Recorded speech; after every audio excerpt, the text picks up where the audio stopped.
The Newsday continues here on One News Now. I'm Sean Yao.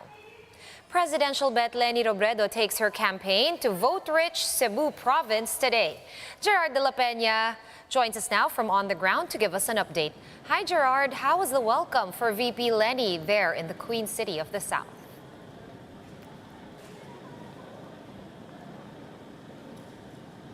Well, Sean, supporters of Team Robredo paid no attention to the afternoon heat as they attended the event earlier today. Vice President Leni Robredo is in for a busy day here in Cebu, despite the region's most dominant political party already endorsing another candidate. The tandem of Vice President Leni Robredo and Senator Kiko Pangilinan faced the crowd in Bogo in the northern part of Cebu during a mini rally.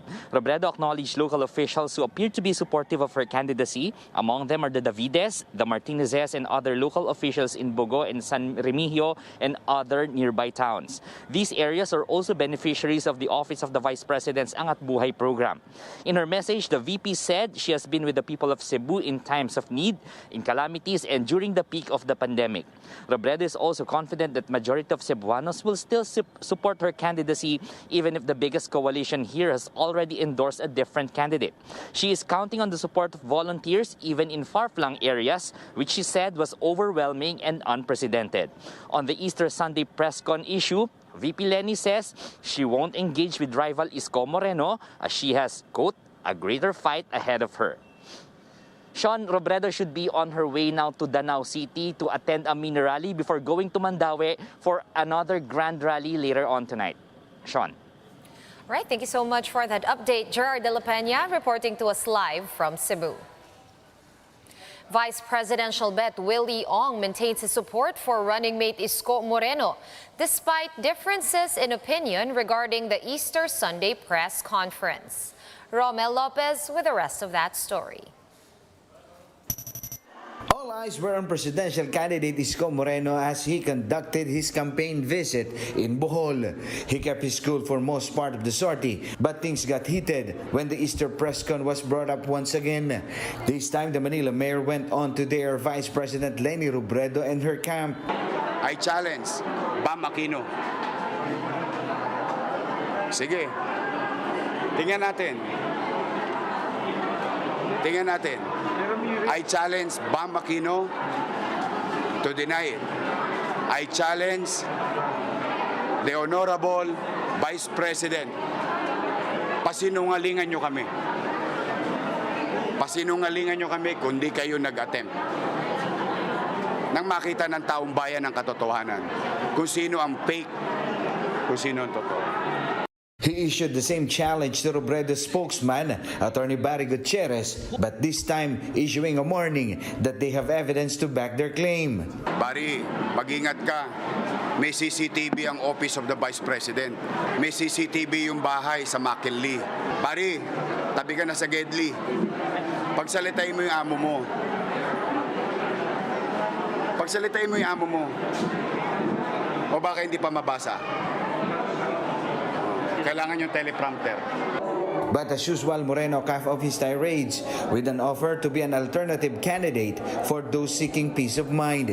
He vowed to put an end to political bickering should he be elected. His running mate, Dr. Willie Ong, made it clear that despite differences in opinion, he will stick with Moreno. Minsan baka hindi kami pareho lang a little sa opinion, yun ang karakter ko, yun ang karakter niya, pero 100% ang support ko kay Mayor Isko. Huwag kayong mag-entertain na si Doc lilipat, imposible yon. In response to Moreno's recent pronouncement, Attorney Gutierrez simply replied K with a smiley on Twitter. Robredo, meanwhile, has yet to comment on Moreno's fresh attack. For News 5, Romel Lopez. We are One News.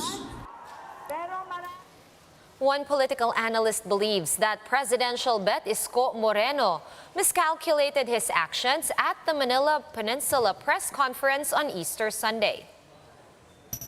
Dennis Coronacion told The Big Story that Moreno probably thought it would be more feasible to offer himself as an option for the number 2 spot.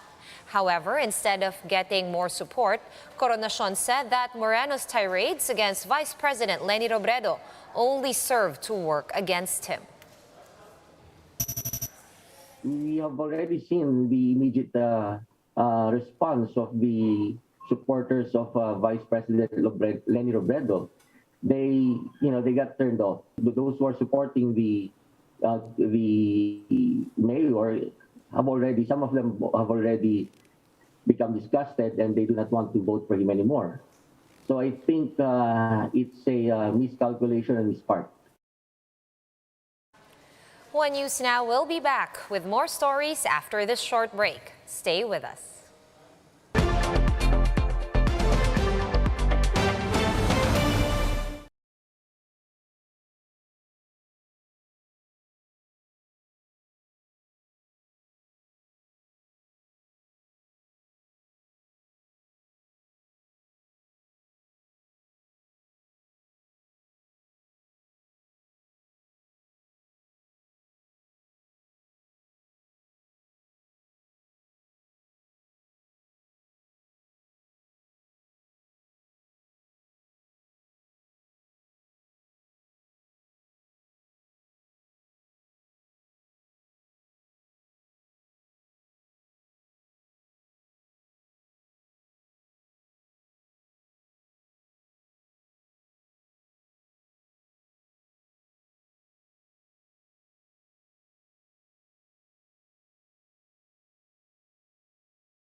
You're still watching One News Now. I'm Sean Yao.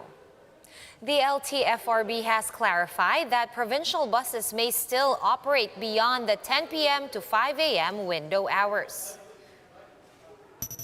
The agency says the new transport policy was simply misinterpreted by some bus operators. The LTFRB explained that provincial buses may only arrive and depart from their respective Metro Manila terminals from 10 p.m. to 5 a.m. However, they may still operate outside these window hours, provided that they make their stops at the designated integrated terminals. The LTFRB also said that bus companies that revise their trip schedules may be held liable for causing the public inconvenience.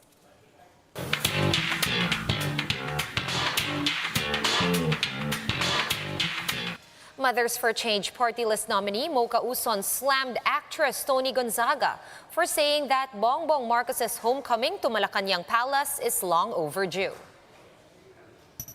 Uson took to TikTok to address Gonzaga, saying that the actress has no knowledge of public service. Uson added that no one owns the palace, not even the president. Tony Gonzaga made this remark during Marcos Jr.'s campaign rally in Cebu.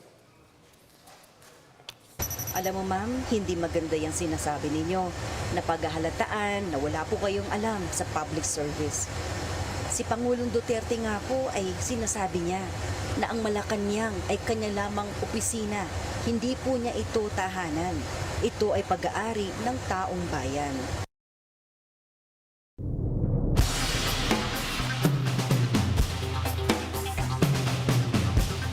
Russia says it has test-launched its Sarmat intercontinental ballistic missile, making it the latest addition to its nuclear arsenal.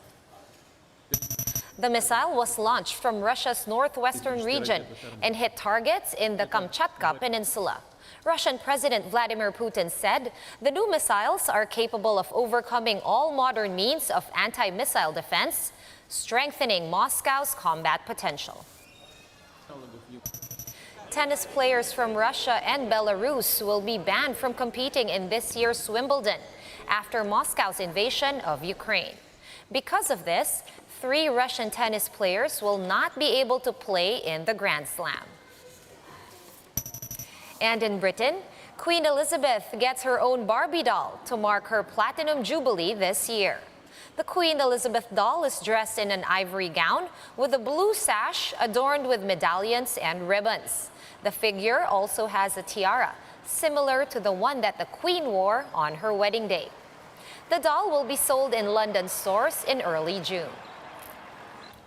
For more updates, visit News 5, The Philippine Star, and Business World online. Visit our website, onenews.ph, for more in-depth analysis. You can also catch One News on the Signal Play app. Register for a free account at www.signalplay.com and stream One News live anytime, anywhere. Masks on, wash hands, and stay safe, Philippines. I am Sean Yao. We are One News.